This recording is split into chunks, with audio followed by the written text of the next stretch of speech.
Hey guys, welcome back to Mountain Murders. I'm Heather. And of course, I'm Dylan. No. Yeah. I'm just waiting for the day when you decide not to be Dylan. I'm just waiting to hear the episode where it's like some guy's like, hey, I'm Ted. I'm like, who the fuck is that? And then I'll be like, oh yeah, by the way, here are divorce papers. Oh my God. I am taking custody of this little dead lizard that's on the shelf beside me. Well, yeah, you can have the dead lizard wet specimen. I want the podcast. You can have the dog. I don't want that damn dog you just got. It smells. You can have it. You're the one who's like, let's get a dog. I'm just kidding. No, we did get a dog this week. Let's just stay together and keep the dog and the lizard and the podcast. Fuck this podcast. No, I love it. I'm just kidding. We did get a dog. Can we talk about the dog for a moment? Yeah, I was surprised. You were surprised? Why? Well, just out of nowhere, he was like, we should get this dog. I saw his little face and I felt like he needed to be here. He's cute. That's all you're going to say? No, I'm getting to know him still. He's a good boy. He is a pretty good boy. He's got a fuzzy belly. He's fuzzy and his hair's, I don't really like long-haired animals, but we'll get him shaved. Well, we will have him groomed. I think we're going to shave the stank off his ass. But he's very beautiful and he has the prettiest blue eyes. He's a little cutie. He's medium size, he's still good to, not too small to walk with, like a brisk walk, if he'll quit running in circles around you. But, yeah, I think it's going to work. We named him Gacy. And his name is Gacy. If you follow us on TikTok, some of you do. But if you don't, you should totally find us on TikTok, Mountain Murders Podcast. I posted a video where he was totally humping my daughter's leg. Yeah, so we figured out. And she didn't know what was happening. She thought he was like just trying to snuggle or like love on her. And then she realized he was really trying to love on her. And she's like freaking out. It's pretty funny. So that's how we figured out he is intact still. And we'll have to remedy that. She's been very traumatized by that, by the way. Well, she better be glad he's fuzzy or she's seen that damn lipstick run. She did today, and she was like, oh my God, what is that? And I was like, that's what boys look like. You should stay away. Oh my God. Forever. No, I didn't know that she got violated like that. I think I have her all paranoid now. Okay, so... I think she likes squirrels anyway, so it's fine. We need to get his balls cut off. I hate to say that. Coronavirus... It's still happening. It's happening all around us. I think you might be giving it to me. Right, like we're right now self-quarantining for the most part, right? Yes. Which is basically our everyday life. Mm-hmm. Don't go anywhere. And I like how the groups of people keep getting smaller, right? At first it was 100. Then it was 50. And last I heard it was 5. Pretty soon they're going to be like, look, if you're in the room by yourself, get the fuck out. They're going to take it to like -0. Well, that sounds okay by me. Okay. Yeah. The government is talking about giving everybody like $1,000 stimulus check. Yes, Andrew Yang's idea of a universal basic income. Can I buy some fucking peace and quiet with my $1,000? No, you have to inject it directly back into the economy. I'm going to inject it into buying myself like a tent, and I'm going to go stay in the yard and away from all of you guys until you go back to work and they go back to school. Well, okay. I'm feeling the love, but we are maintaining, just so everyone knows, what's going on here at Mountain Murders headquarters in the studio. We are maintaining a safe distance from each other. So if one of us goes down, one of us will be able to continue the podcast.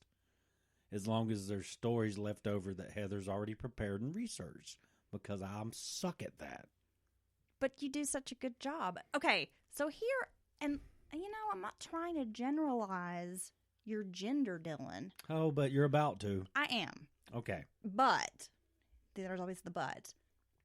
A lot of our lady listeners, our female listeners out there, will agree with me. Men, you're not very detail-oriented.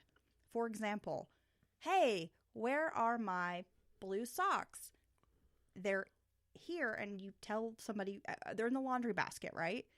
You go look for like 2 seconds, and then you just give up. Yeah. I can't find them. No. But I go behind you, and they're in the most obvious spot. But they're not in there because I didn't see them instantly when I start. I need it to be on the first layer. Right. If it's 4 layers deep, then I'm probably going to give up before I get down there. And this is why I do the research and writing.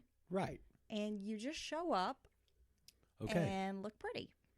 Okay. Right? I can keep doing that. Because if I'm like, hey, Dylan, let's cover this case, you should do some research. And you'll say, well, I found this one article and that was all I could find. And it's like, well, yeah, because it's the first fucking article that popped up when you typed in the Google search bar. Yeah, well, I Google-troned it, and this is all I have. So I think people will appreciate the hard work that you bring and what you bring to the table. And I think they can recognize and appreciate what we both bring to the table. And that how you can't make the podcast moving forward with a guy named Ted. It's got to be me. But what if Ted's really hot and rich? Man, fuck Ted. What if Ted buys me a hearse and some new boobs? You can start a new podcast. Called My Boobs, My New Boobs? Yeah, you can call it that. My brand new boobs podcast with Ted. Yeah, you can do rich people podcasts with Ted. Okay, great. Okay, so I'm going to keep doing Mountain Murders down here. Brand new Patreon episode. If you haven't joined us on Patreon, you'll want to support the podcast. Go sign up. We have various levels of support. Couple of bucks a month. You'll get bonus content. We just uploaded an episode on the Gaffney Strangler. Oh my God, you can't tell them what it is. Why not? Well, I guess you can. They're going to want to hear about the Gaffney Strangler. It's a great story. It's a great story. It's fascinating. I'd never heard before, and I think it's amazing. Right? Yeah.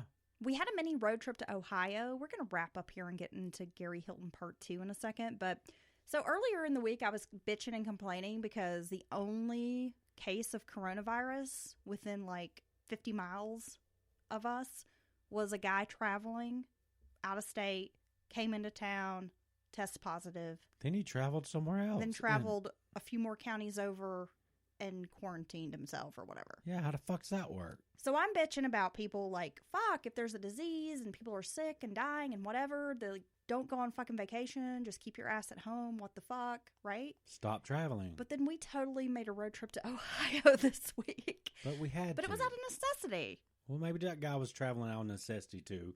And it did kind of point out to us that sometimes people still have to move around in this modern society. And that we're assholes too. But you know what? We're not going to mess with nobody. We're not going to talk to anyone. I'm not going to touch anybody. That's the asshole right We there. ain't even going through a damn drive-through while we on the road, okay? It's a turn and burn. Because I'm like, Nope. We're just going to pack some sandwiches in the car because I don't even want to like try to stop and eat someplace. So, I don't want to be those people. I'm paranoid now. Nothing against Ohio. We love Ohio. I wanted Skyline chili. She wanted to go have the chili, and now we can't go. We couldn't go have the chili. But Dylan, you don't even like the chili. Well, I like the chili. It's different. It's different. You're trying desperately not to offend our Ohioans. I don't know. I think you just offend them by saying that because I don't think that's how you say it. But the Buckeyes up there, right? Let's just go with that. I'm glad I tried the chili. Gary Hilton Part 2.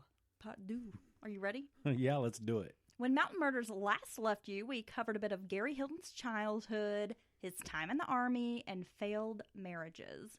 Schemes and scams, up to the point where he becomes a drifter and has his first known kills of John and Irene Bryant. And that was horrible. Now, to get back into Part 2 of the story of the National Forest serial killer, Gary Hilton. He's such an asshole. He's got a fucking asshole face. He's evil, though. Just the way, what he does and how he does it. Not that any of it is okay, but it just takes pure, drawn out, torturous, lengthy engagements with these people. It's just pure. You just have to have not a shred of empathy ongoing in your body. He's a piece of shit. He's a piece of shit. And you're going to find out more about why he's a piece of shit right now. And let's do it. Piece of shit time starts right now. You ready? Cheryl Hodges Dunlap was a 46-year-old living in Crawfordsville, Florida, where she worked as a nurse at Florida State University's Student Health Center. She was the mother of 2 adult children. Dunlap was an active, devoted member of her evangelical Christian River Life Church, where she was a Sunday school teacher, a prayer warrior, and had served on a number of mission trips to China, Haiti, and Mexico. In the aftermath of Hurricane Ivan, she volunteered her time and nursing skills in Pensacola. Oh, really? She just sounds like a really lovely woman. Yeah, who does anything she can to help others around her. Really concerned about helping others, which is not a very common trait these days. It doesn't seem to be. On December 1st, 2007, Dunlap disappeared.